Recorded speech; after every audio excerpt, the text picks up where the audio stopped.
On this episode of Healthcare Harmony, I was so excited to talk to Zafar Chaudry from Seattle Children's Hospital. To be honest with you, I didn't really know him that much before this episode.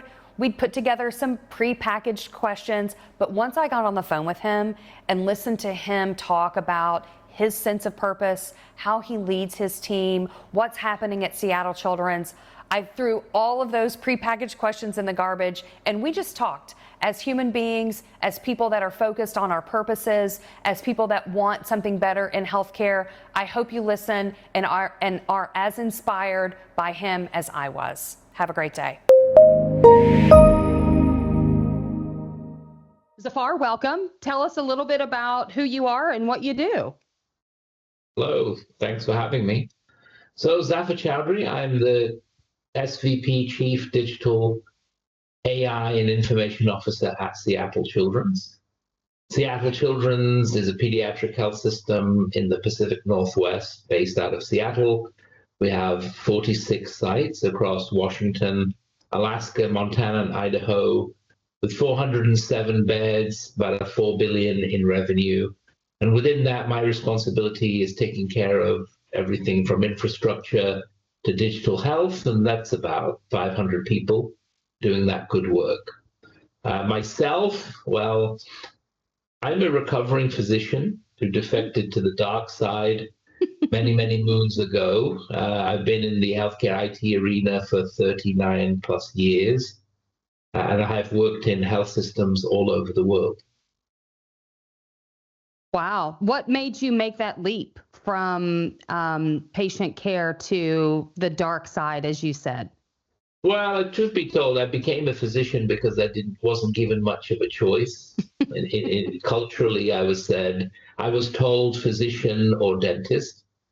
And I sort of thought, well, do I want to spend the rest of my life in people's mouths, or do I want to do something else? And I did try to say I didn't want to do any of those, but when there was a large smack to the back of my head, I realized I had to make a choice. And so I made the choice to be a physician. I sort of transferred into the dark side because in the early 90s, and that tells you how old I am, the hospitals wanted clinicians, the hospital I worked in wanted clinicians to do or learn about IT. And I thought it was a good idea because it got me off some shifts. So I'm like, oh, this is good. I'll learn something and I won't have to work through the night. And then I realized back then it was all green screen stuff. But then I realized that, this thing might actually have legs. Mm-hmm. What has been the biggest change for you since you made that leap back in the 90s?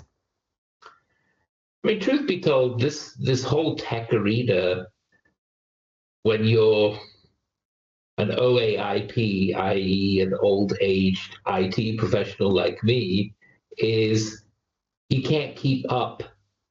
It's really hard to keep up with the pace of change. So from the early 90s through to now, everything just keeps changing.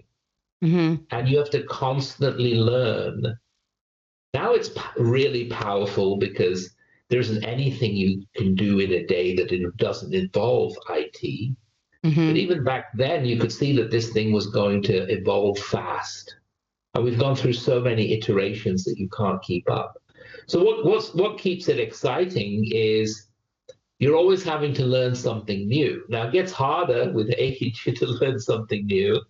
Sometimes I feel like I'm totally detached compared to, let's say, the Gen Zs that come into our department. But it's constantly evolving. And interesting enough, I think any healthcare environment cannot run without technology. If you turned everything off and went home, it would become really difficult to run a facility.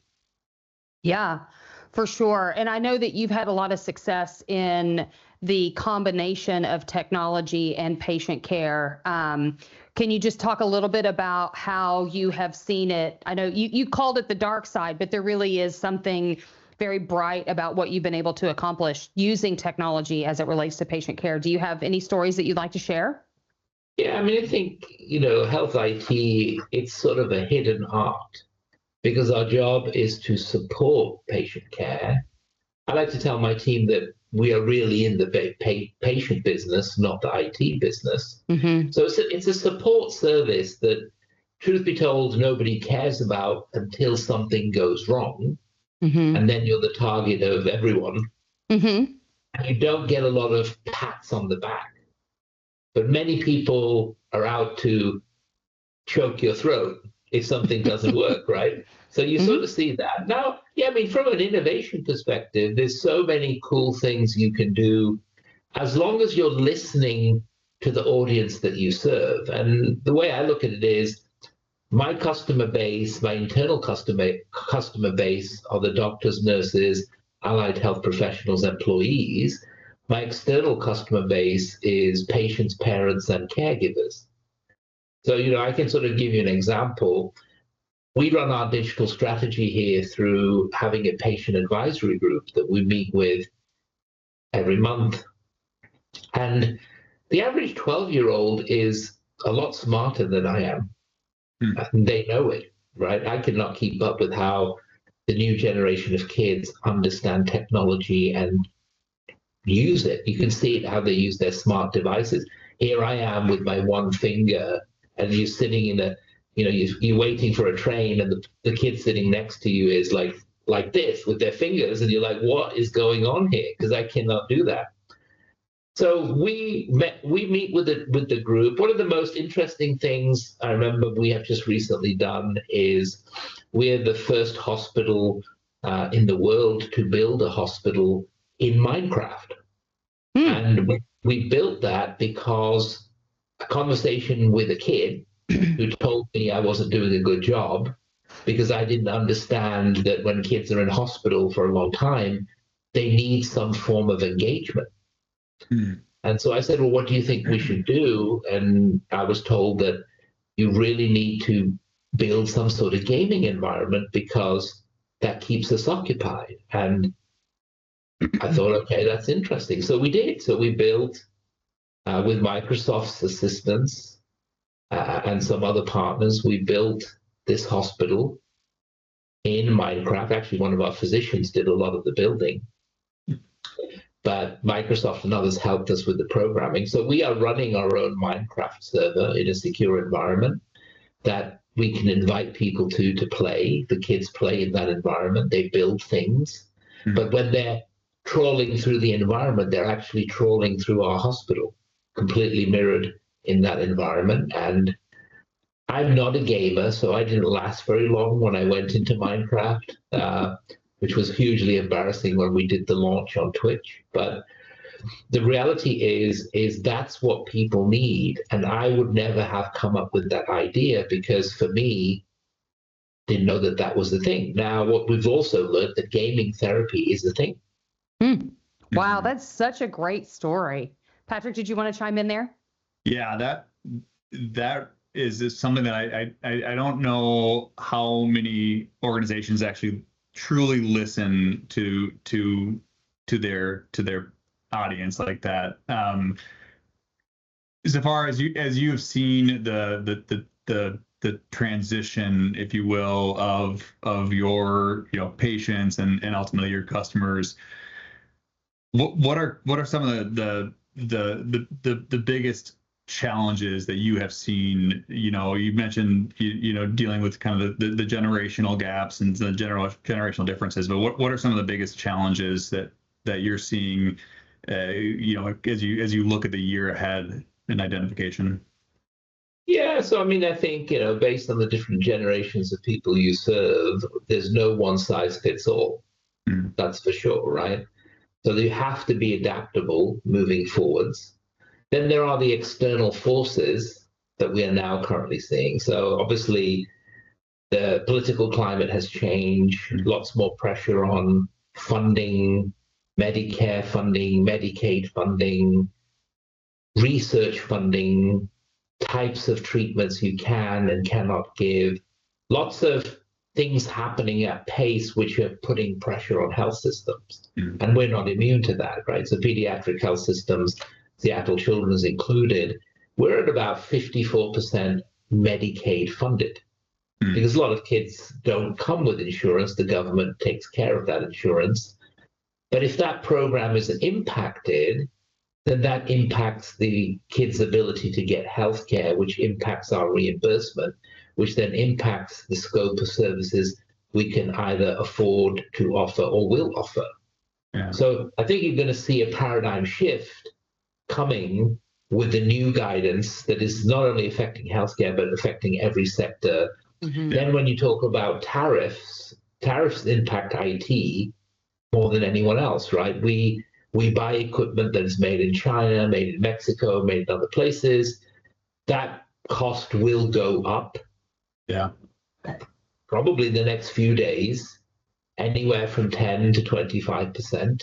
That will limit our ability to do unique things, or we will have to slow down technology refresh. What that will mean is we will start accumulating technology debt. Because, if a laptop goes up 25%, I'm going to have to buy 25% less equipment to make up that delta, because my budgets are set. I'm halfway through my fiscal year, and I don't think I'm going to get a bump in my budget by 25%, considering technology groups and hospitals are a big L in a P&L business. I don't generate any revenue. So hard decisions will and have to be made coming forward. So I think those are sort of some of the external market pressures that will affect what we can do in the future. Even improving and changing out legacy systems will slow down because we won't be able to afford to do that. And all of that will lead to some sort of horrific technical debt, and it won't be seen in year 1 or year 2. But when you get to 3 years from now, people are like, oh, I didn't change out my data center infrastructure. Now I have a $80 million bill that I don't have to fill. Those things are all coming down the pipe. And if a health system doesn't generate the same amount of revenue or isn't reimbursed, then that's going to put pressure on the clinical teams as well, right? Because at the end of the day, we're not for profit, but we try to make some money to pay to keep the place open, right? That's right. That is a concept. And most people don't have an overdraft facility that's huge that can keep carrying the additional cost. So I think you're going to see tough decisions down the pipeline. Bigger health systems, it's going to be even worse for community access, right? So community access is barely surviving as it is on federal funds. If those federal funds don't come through, then they're going to be in serious trouble, and smaller communities rely on these small community access hospitals or safety net, as an example. We're a safety net hospital as well, so we'll take anyone, pediatrics, that needs help.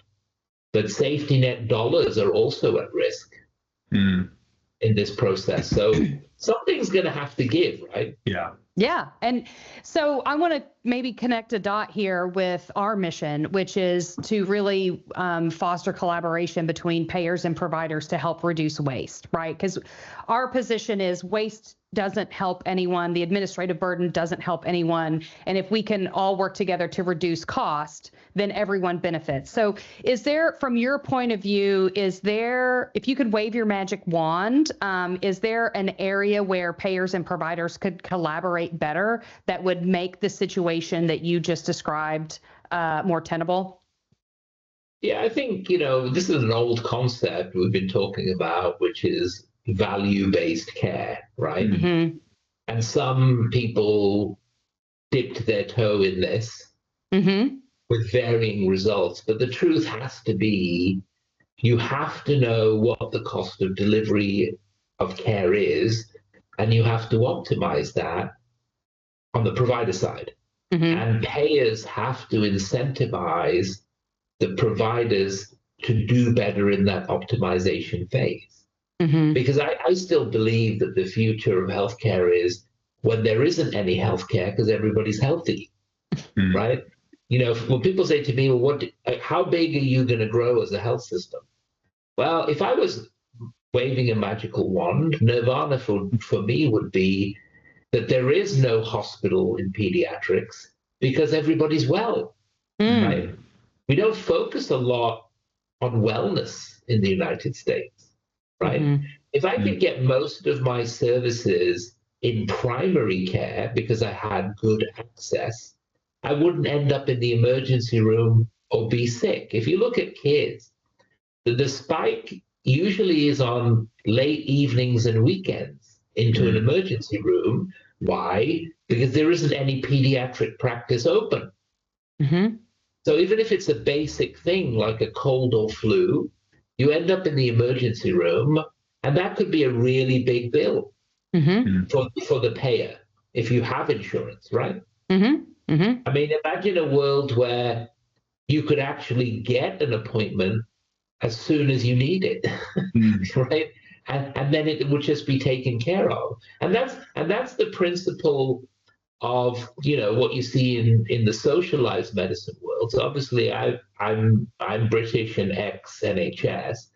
The way the NHS functions, and they even struggle, is you do get better access to primary care. They actually don't want you to come into the hospital because it costs the government money, right? So they do give you better access and quicker access to that primary care function. And most things can be solved in primary care. I mean, albeit you split your head open or something or broke your leg, that's different. But when you look at the basic things, even as we as adults, I mean, I'm not a very sick person, but every year I have a cold and every year I have a sinus infection and every year. And yet it's so hard to get those basic services. And so you end up going to a more expensive model, which my payer, my insurance company that covers me, then has to pay, when honestly they didn't need to, because we could have done it in a different way. I mean, it may be interesting to see if there's a future where payers themselves just open their own primary care clinics. Because if they did that, they would cut the costs for themselves. Yeah, right? That's right. And it's interesting because there has been an increase in telemedicine services, right? So one would hope that the increase in telemedicine services would decrease what you're describing, which is people pursuing higher acuity care than really their condition requires. But everybody's focused on utilization, right? So do you think that telemedicine is going to help with that? Because there is some conflicting information about overuse and what people are allowed to do with telemedicine and all that kind of stuff. And I'm just curious what your thoughts are on that. So telemedicine is just one part of the tool that you have in your tool belt, right? So it has a place, it has a function. The licensing across states is very complicated. And it has never been simplified. So that makes it quite difficult to run a service through multiple states. The other limiting factor on telemedicine is risk. So it's quite hard. You can only really do basic care because it's quite hard for a physician to make a decision, or a nurse practitioner, PA, to make a decision when they can't actually examine the patient. For example, go on a telemedicine visit and you have a sore throat. I know because I go through this at least once a year, and I use telemedicine, but there's absolutely no way for me to show the person on the other end my inflamed throat. Right. So they're always saying, could you kind of show me? And you're moving your head left and right trying to show it, and you can't do it. So then what ends up happening is, to de-risk, they still tell you to go in to an urgent care or an ED. And the problem is it could be solved with penicillin, Right. and which is a very cheap medication, $5. And so why would I then go? And if I go, I'm triggering a cost for my payer as well as my out of pocket. I think it has a certain component, like it's great for follow-up visits. It's great for people with chronic conditions. I personally suffer from high blood pressure. I honestly don't need to see the doctor in person to be followed up on every few months to make sure I'm taking my meds and I'm checking my blood pressure, because that's something I can do at home and show the doctor on the screen, here's my blood pressure today, right? But what is lacking is that stopgap between the telemedicine visit and where they end up sending me.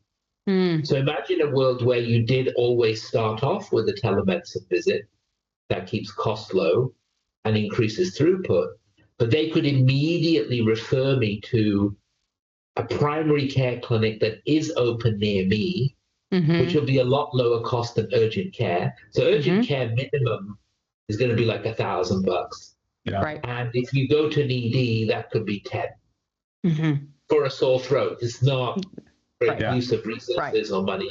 And anyway, you want to unblock the EDs to take care of real critical cases, right? That's right. Like broken arms and legs and head split open type of thing. So that's still a missing gap. So if a healthcare provider or a payer really wanted to do it well, then that's what you would do. A payer could build a telemedicine service with a provider, but then have local, regional primary care clinics that are open extended hours and send the patient there and avoid all that drama. And that would be a much, much lower cost.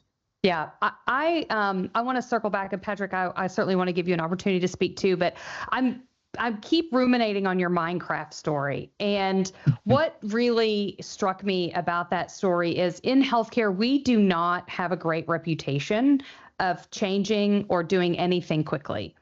And I don't know how long it took you to take action on that suggestion and get it to fruition. And the timeline really, to me, is irrelevant. It's more about how did you get people on board, or how did people come together when a suggestion like that was made that was kind of out of the box, and just execute on it? Because I think there's some lessons learned just in the human behavior part of that story that I'd like to poke at a little bit. Well, I think at the end of the day, these type of innovations or moving a health system forward, it comes from leadership, right? I'm the person who's responsible, as I said, for my internal and external customers. I'm sitting with an external customer who's telling me that I am not providing what someone needs. I hear them. I heard the kid. I went straight back to my team and said, this is what we're going to do.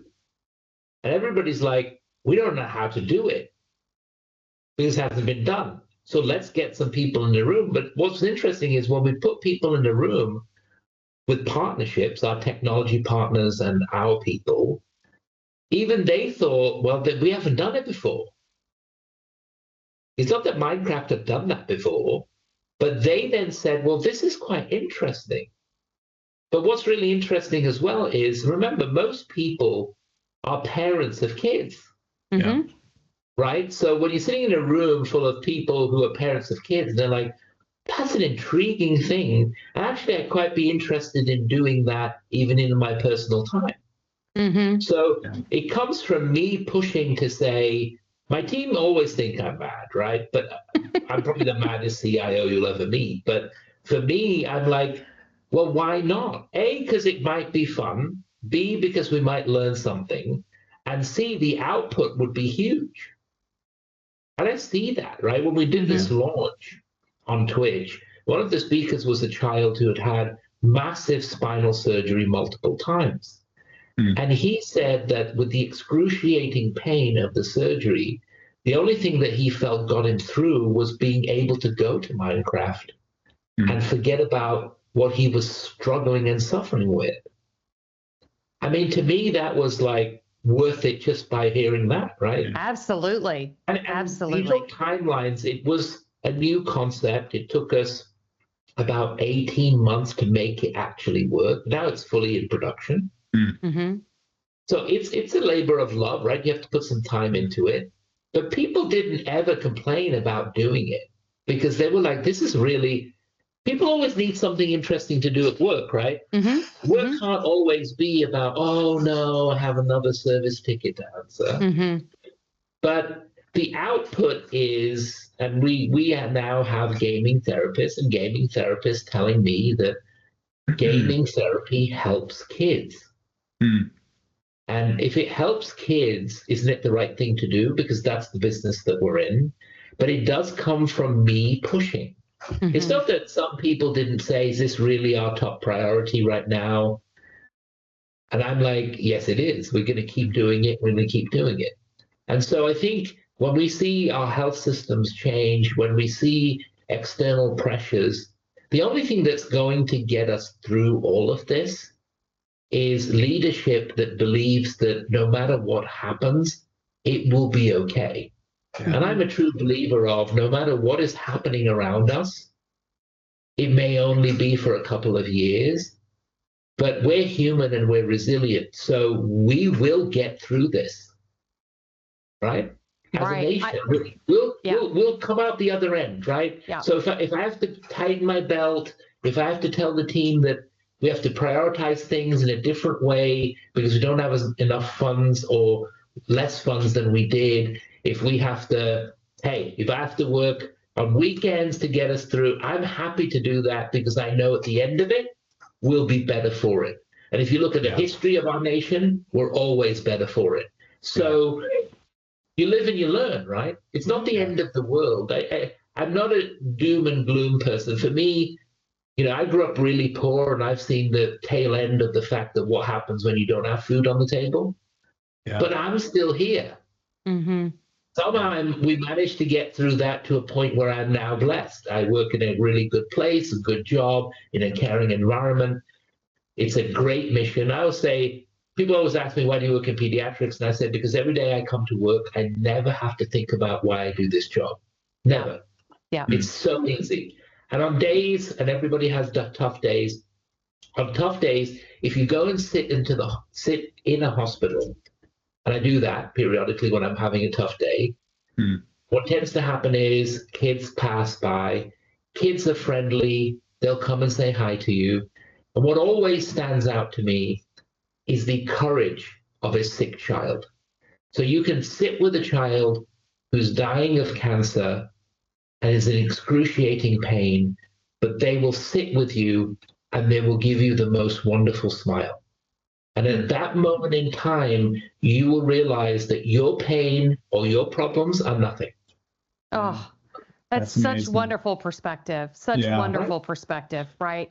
And what I'm hearing you say too is just a reminder of when you are oriented around purpose, whether that's you or your team, and you just keep reminding people what your purpose is, the pain is mitigated a bit because you're thinking about something bigger, which I think, we can all relate to.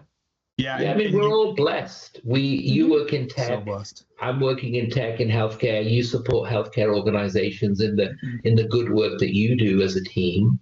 I mean, we're all partners in trying to do the right thing. Yeah. But at the same time, we are extremely lucky. We have a job. We have good working environments. We have a paycheck. Think about the people, even in our country, that don't have an evening meal. Seattle's an interesting place. 1 in 7 kids every night doesn't get an evening meal. I can't remember the last time I didn't have an evening meal. So people sometimes forget when they're orienting themselves with what's happening around them, they sometimes forget that actually they may be in good shape and other people may not be in good shape. And when we have a pediatric facility where 54% of our patients are on Medicaid, i.e. they don't have the ways and means, and it's great that they have a program that helps them get the care that they need, they are not as privileged as we are. Yeah. And I think people, in the course of their worries in a day, forget how lucky they are, right? I always say to people, if you have a decent life, go home and kiss your kids because you're lucky. Some people don't have that, right? So true. So true. Yeah. Well, I got to commend you on that, on just that work. I love Sarah. Thanks for circling back on the Minecraft story, because I think the other area that's so hard to quantify, but I'll share a little personal story, is just the ripple effect of that interaction, that kindness to the patient. But then you got the siblings of the patients, right? That are there, that come in and are exposed to that. Oftentimes younger age kids. I had like all of us have had stories. We had one of our children spend 30 days in a children's hospital out here in West Michigan. And, it didn't end very well at the end of the day. But we had two siblings along there with them. They were age 4 and age 2 at the time. They're now age 10 and age 8. They think back so fondly of their time at the DeVos Children's Hospital, and they have so much empathy for other kids going through health challenges and how to interact with that, in large part due to the great work at the DeVos Children's Hospital. Like they wrap their arms around these kids, obviously the patients as well, but just that ripple effect, right? And now these kids will grow up and have that in their heart and bless that forward. So I just a commendment piece there, Zafar, to you and the team there, because that it goes, as you know, goes so much further than just what your patients are seeing. Yeah, no, absolutely. Every kids' hospital around the world is doing good work, right? It's not that there's one example you could give, right? It's every single one has that empathy, compassion, caring, and kindness. And one of the things I always think about most recently is we have lost our way when it comes to being kind in general in life, right? We're so wound up with the problems of the world that if we stopped and helped each other, it would be an amazing place. I would say, think about a scenario where I go out and do 3 good things for 3 people, and then that person passes it on and does 3 good things for the next 3 people. Yeah. What would our world look like then? Yeah. Right? Honestly, this is not at all how I thought this conversation was going to go. And I love it so much because so often when we talk as colleagues, right, in the same space where we get to talking about AI or anything like that. And so often we don't talk about the human element of what we do. And this entire conversation is just about humanity and our humanity with each other. Certainly you with what you're doing at Seattle Children's and the children that you are supporting and whatever journey they are on and their families. But in general, I completely agree that if we could all get our heads up out of kind of the doldrums and the tactics and our feelings of fear or uncertainty or whatever, and just connect at a more human level in any part of our world, I just think we are all going to be in such a better place. I love it. I mean, mental health, especially in kids, is a big problem right now. We see that we have the highest rates in Washington State of mental health issues in kids. Suicide rates are very high in teens. It's all about mental health. And the technology is great, right? So what we should think about here is we're weaving in the technology to assist in the human condition, right? And that's the step we tend to miss. So yeah, I have a lot of conversations with tech companies and they want to talk about AI. And of course we have to mention AI, otherwise you wouldn't take it seriously. But the reality is the AI tool is another tool on your tool belt to serve the human condition, right? So when I use AI, and we do use AI to improve clinical outcome, which therefore has an impact on that patient outcome, and that's helping the human condition. I don't tend to look at it from the perspective of, oh, you should be impressed because I have lots of technology. I want to see the outcome of that technology. And when you partner with technology companies, I wouldn't partner with you because you have a great reputation. I would partner with you because the outcome you're going to provide me somehow has a bigger impact on the patients that I serve. And I think that's the piece we tend to forget. Yeah. Because when you go to the big conferences, you see these big stands and booths, they just want to push the technology without, well, what problem are we really trying to solve? And if you can help us solve a problem, if you can help the payer solve a problem, if you can help the provider solve a problem, you're really solving problems at that point, which has an impact on the person that we're serving, whether it's a child or an adult. So that's why I tend to get into the human side of things, because fundamentally, that's why people say I'm mad, right? Because fundamentally, the reality of these conversations is, yeah, okay, you're the sexy tool. So what? And people will tell you, well, you should buy it because it's got AI in it. Well, everybody's got AI attached to their name now, right? Doesn't mean it's actually going to have a real outcome. And one thing we've learned about AI is you have to configure it. It's like this new era of prompt engineering, right? We don't wake up thinking that way, but if you want to query an AI, you have to start thinking in a different way. And if you do work at it, the AI becomes hugely valuable to you. And I mean, we use AI here internally. We're just kicking off with Gemini, for example, as just an example AI. But what I've learned in the last few months of using it is it's not great till you figure out how to talk to it. Well, guess what? It's the same thing when you're talking to a kid. It's not great till you figure out how to talk to a child. And it's not the same way as we're having this conversation now. And if you're a parent, you know that, right? Right. Because that's right. When your kids go through generations, honestly, trying to talk to a teen in 2025 is like pulling your teeth out, right? And I was having this conversation at work yesterday, and I said, listen, you can reach me, you can iMessage me, you can WhatsApp me. Don't TikTok me, because I can't reply and dance. Because apparently on TikTok, you have to reply with a dance, and I don't know how to dance. So it's an understanding. I don't even know what that is. Yeah. I just dated myself with that conversation, because I was like, right. So of my era, we used to say, hey, can you boogie? But nobody knows what that means anymore, right? So when you talk to the Gen Zs that you have in your teams, the way they communicate is so very different.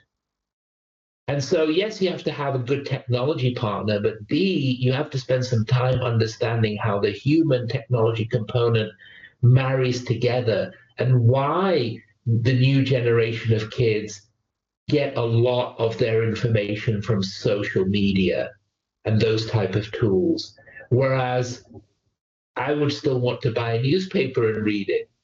And now you can't even buy those these days because they're now digital. So that's what we're not definitely not always marrying together, right? And you don't see that at conferences. Conferences are very much on, you buy this and it's going to do amazing things, and then you buy it and then you realize, well, actually, if I don't configure it to my environment, it's not going to give me that amazing experience. Well, Zafar, I could spend all day talking to you. I find you so inspiring. And you started by saying you were going to talk less because Patrick has joined, but I don't think that has been true. Is there anything that you want to ask us, or anything that you would like to cover before we conclude our time? So my parting question to you is, as a company who's on the other side, i.e. helping providers and payers do better, where do you see it going from your perspective, right? Because that's what I don't get a lot of, right? Because you never get time to speak to, high-level people running tech companies. Where do you see your part in this puzzle? And are you seeing a change? How are you changing?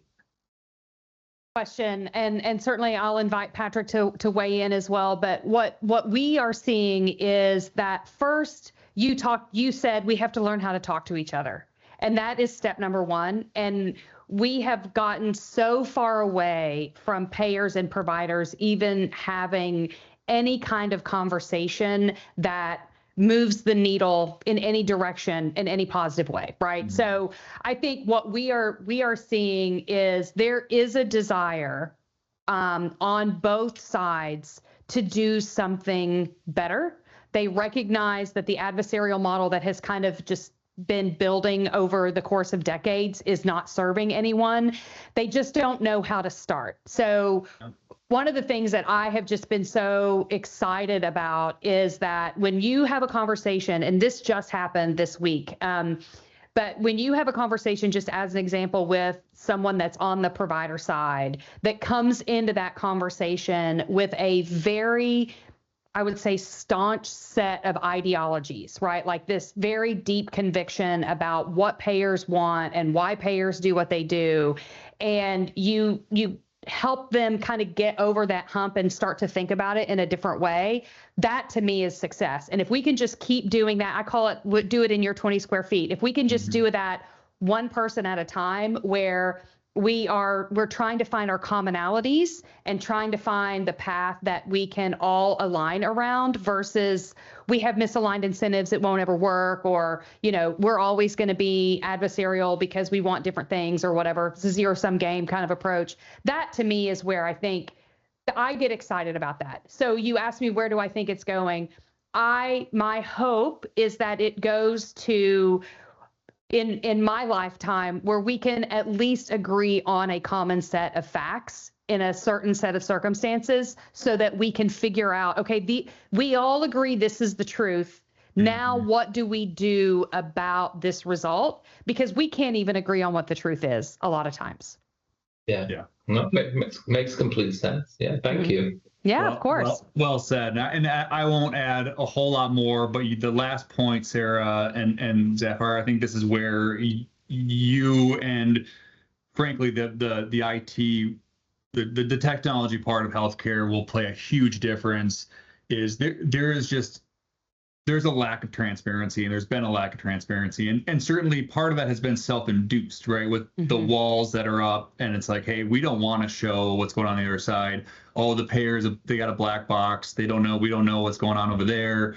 So I think the more we can get transparent with the data that is driving between both sides, will drive to what Sarah's talking about as the truth, which is, at the end of the day, if we're talking about claims and the transactions that's going between a provider and a payer, there is a true dollar of what is owed to the payer and what is owed to the provider in that transaction, right? So my hope is that we are getting to that point, and I think we are driving there very quickly.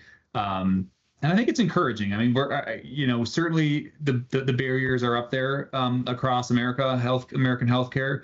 But of having a lot more of those conversations, like Sarah just mentioned, where there's an open dialogue now, where I think even 24 months ago, it was a little more closed off. Yeah. Awesome. Yeah, makes sense. I just want to thank you for your time. I truly am very inspired by the time that we've spent together. I'm sorry we had a little technical difficulties getting started. I hope we get to spend time together again if we see each other at a conference, or maybe we have round 2 of this discussion. I would love it. But I just want to commend you for all the work that you're doing, the leadership that you are displaying in healthcare. I know it's not easy, and just want to say thank you for the purpose that you serve. I love it. It's so wonderful. Thank you. Great to chat. Yeah. Have a happy Friday. Have a good weekend. Talk soon. Thank you. Thank you. Bye-bye. Bye now.